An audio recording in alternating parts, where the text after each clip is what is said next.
Bonjour à toutes et à tous, très chers amis, évangéliste Laël, je suis de retour. C'est vrai, il y a très longtemps, plus d'un an que vous m'avez eu. Et vous étiez nombreux à m'envoyer des messages pour chercher à savoir, mais qu'est-ce qui se passe avec ce jeune homme? Pourquoi il ne partage plus? Pourquoi il ne fait plus de vidéos? C'est vrai. Oui, vous savez, à un moment donné de votre vie, vous devez vous reculer et chercher à travailler sur vous-même avant de revenir, travailler sur vous avant de pouvoir aider les autres.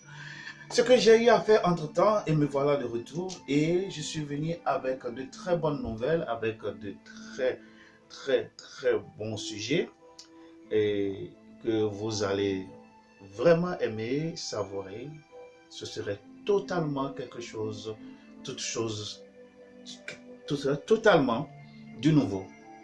Et nous allons eu à avoir des séries que je vais développer sur plusieurs jours pour permettre de voir autrement ce que vous avez l'habitude d'entendre sous un autre angle.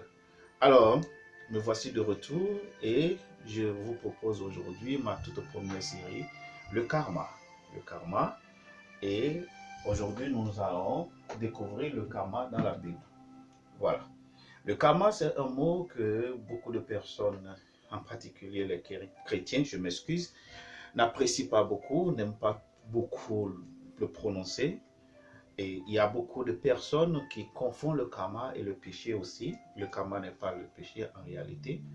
Le karma, c'est toute autre chose parce qu'il y a deux dimensions de karma. Il y a le karma positif et le karma négatif. Alors, le karma, c'est quoi en réalité? C'est tout ce que vous faites et qui vous retourne. C'est comme un ballon. Quand vous le jetez contre le mur, ça vous revient.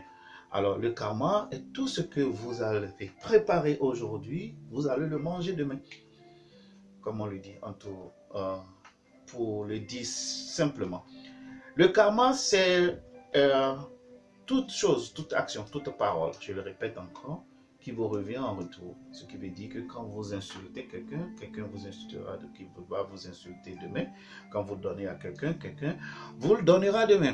Alors, il existe deux types de karma, je le répète, le karma positif, qui n'est rien d'autre que tout ce que vous avez fait de positif, qui vous revient en positif. Et tenez-vous bien, ce que vous faites en positif vous revient vraiment bien, et vous revient en bien, mais aussi en multiple.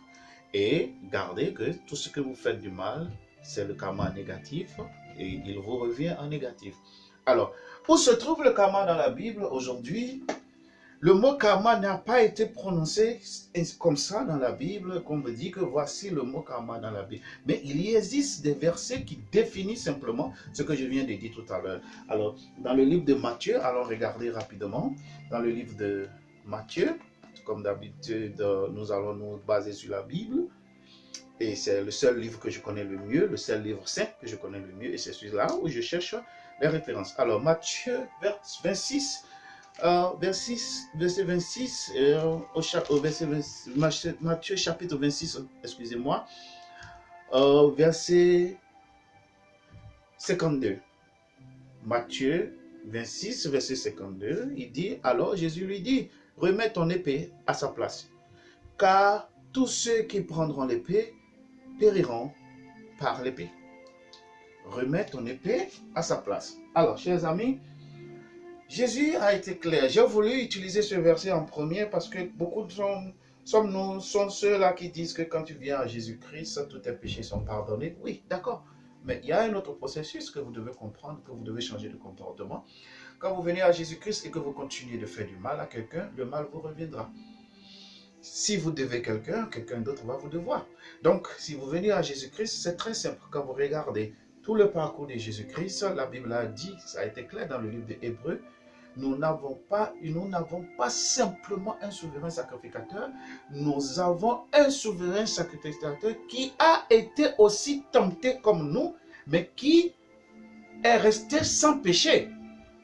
Alors, vous devez comprendre que quand vous venez en Jésus-Christ, vous devez chercher, comme Paul le dit, la perfection de Jésus-Christ, la perfection. Vous devez chercher à tendre vers cette perfection, à corriger les mauvaises habitudes, les mauvais comportements, à commencer par rayonner autour de vous de l'amour. Mais si vous êtes chrétien et que vous continuez à insulter, à dire du n'importe quoi, à continuer avec les mauvaises habitudes, et que vous croyez que Jésus-Christ qui est mort sur la croix continue de porter vos péchés, continue de vous protéger dans vos négativités, chers amis, je vous dis que vous mentez. Quand vous venez à Jésus-Christ, vous devez vous changer. Sinon, la loi de karma va vous frapper. La loi de karma, c'est une loi. Le karma, elle est d'office une loi. Et je vais vous dire, la loi de karma, c'est comme on le dit, nous ne sommes plus sur la loi dans l'Ancien Testament, ou même quand vous regardez dans le livre de Galates chapitre 5, entre le verset 17, dit que la loi ne vous frappera pas. C'est la loi de karma qui ne vous frappera pas. Alors, quand vous faites du bien, vous aurez le bien et cette loi ne vous frappera pas. Mais quand vous faites du mal, cette loi vous frappera. Alors, on ne ressent pas le karma dans le positif parce que ça ne reflète pas un aspect d'un paiement. On pense qu'on est en train de prospérer, on pense qu'on est en train d'évoluer. Ce n'est rien d'autre que ce que vous avez semé entre-temps que vous êtes en train de récolter. Donc, quand nous parlons en réalité du futur, chers amis, quand nous sommes en train de parler du futur, votre futur, c'est aujourd'hui. Le futur, c'est aujourd'hui. C'est tout ce que vous aurez fait aujourd'hui qui définira votre futur demain. Qu'est-ce que j'entends parler du futur? C'est comment vous serez dans l'avenir. Et l'avenir, on ne se lève pas si vous voyez quelqu'un en train de se prospérer. Si vous verrez quelqu'un en train de réussir, ne pensez pas qu'il s'est levé du jour au lendemain pour réussir. Il a beaucoup travaillé. Donc, votre futur, c'est aujourd'hui. Donc, c'est ce que vous semez aujourd'hui qui définit ce que vous allez récolter demain. Alors, où d'autre encore se trouve le karma dans la Bible? Nous allons voir ça dans le livre de Galates, chapitre 6. C'est ça, Galates, chapitre 6, versets 6 à 8. Excusez-moi, quelques secondes de retrouver. Et voilà, je suis là. Galates chapitre 6, à partir du verset 6, il dit ceci. Celui à qui l'on enseigne la parole fasse part de tous ses biens à celui qui l'enseigne. Ne vous y trompez pas, on ne se moque pas de Dieu. Ce qu'un homme aurait semé, il le moissonnera aussi. Il est bien de prêcher la bonne nouvelle. Et la bonne nouvelle, comme le dit, ce n'est pas seulement vous dire que quand vous êtes en Jésus, tout est fini. Quand vous êtes venu en Jésus, tout est fini. Galates est bien le bien dans le livre de Galates est bien le bien dans le Nouveau Testament. Et il dit qu'on ne se moque pas de Dieu. Tout ce qu'un homme aurait semé, il le moissonnera. Qu'est-ce que tu sèmes aujourd'hui? Le bien ou le mal? Tu vas le moissonner. Tu insultes, tu ne respectes personne. Tu dis que moi, Jésus est plus fort que ça. Tu es maudit au nom de Jésus. Personne ne peut maudire au nom de Jésus-Christ. Non. Personne ne va maudire au nom de Jésus-Christ parce que la Bible dit, ne vous vengez pas vous-même. Oh là là là là là là là. Je crois que c'est dans le livre de Romains qu'il a dit ça. Je pense bien, si j'ai bonne mémoire. Allons voir rapidement dans le livre de Romains. Il dit, je crois, Romains chapitre 12. Donc, je disais, allez, on y va. Romains chapitre 12, verset 19. Il dit, ne vous vengez point vous-même, bien-aimés. Ne vous vengez point. Quand vous êtes en Christ, vous n'avez pas la vengeance dans le cœur. Quand vous êtes en Christ, vous devez éviter ces choses-là. Vous n'êtes pas bien placé pour vous venger. Il dit, ne vous vengez point, bien-aimés. Non. Mais laissez agir la colère, car il est écrit, à moi la vengeance.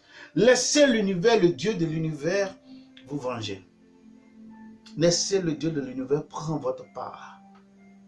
Et qu'il s'applique cela. Quelque part où je retrouve le karma positif, il dit, toujours dans Romains chapitre 12, verset 20, il dit quoi? Mais si ton ennemi a faim, donne-lui à manger. Donne quoi? Donne-lui à manger si ton ennemi a faim. S'il a soif, donne-lui à boire. Car en agissant cela, 3 points de suspension. Chers frères et sœurs, vous pouvez trouver ce que c'est que le karma, toujours encore dans la Bible, dans le livre de Exode, dans le livre de Apocalypse. Et vous verrez que vous avez simplement, aujourd'hui, on vous dit que le karma n'existe pas parce que Jésus-Christ a remporté tout. Oui. Mais moi, je vous dis que le karma continue d'exister. Pourquoi tu es dans cette situation-là? Pourquoi tu demeures dans cette situation? C'est parce qu'il y a de ces comportements que tu n'as pas corrigé depuis que tu es devenu chrétien. Il y a de ce comportement que vous ne voulez pas corriger dans votre vie. Vous voulez demeurer dans cette obscurité. Et cette obscurité va toujours produire ce que vous ne voulez pas. Alors, il est important pour quelqu'un aujourd'hui de comprendre qu'il y a plusieurs sortes de manières d'appeler quelque chose. Et que si nous fassions l'effort de comprendre ce que disent les autres, nous allons mieux nous corriger. Aujourd'hui, j'exhorte tout un chacun de nous. Je ne suis pas parfait, vous êtes peut-être mieux que moi. Mais avec le peu que je connais, j'exhorte quelqu'un aujourd'hui d'essayer de comprendre ce qui ne va pas dans sa vie. Et de faire quoi? D'aller chercher la source de cette chose.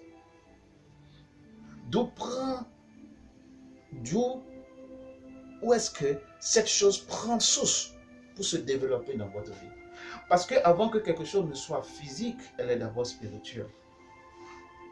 Le karma dans la Bible, je vous ai donné quelques exemples de versets bibliques. On ne se moque pas de Dieu. Tout ce qu'un homme aurait semé, le moissonnera. Alors si ta vie ne va pas dans la tendance, ne suit pas la direction, n'est pas sur le chemin que Dieu aurait souhaité que cela soit, je veux que tu saches qu'il y a quelque chose qui ne va pas. Il y a un comportement que tu dois corriger. Il y a un agissement que tu fais dans les coulisses et tu penses que personne ne te voit. Oui, personne ne voit, mais l'univers il voit. Le Dieu puissant voit. Et tu vas le moissonner. Tel est le message de ce jour, le karma dans la Bible. Nous allons continuer prochainement, bien aimé. Nous allons continuer à développer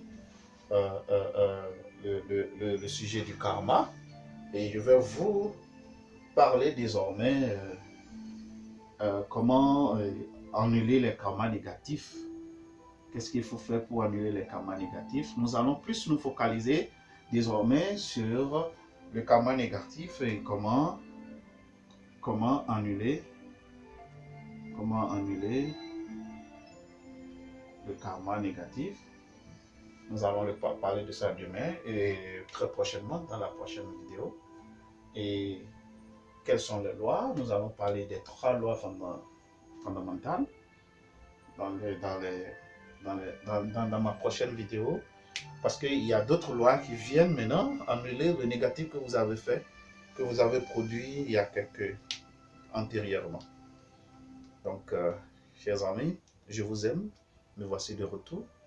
Et si vous avez vraiment aimé ma vidéo, si vous l'avez vraiment apprécié, si je vous ai dit quelque chose de nouveau, alors aimez ma vidéo, appréciez la vidéo, envoyez-moi un commentaire, car il reste beaucoup à venir. Et vous ne serez pas surpris. Je vous salue et soyez bénis.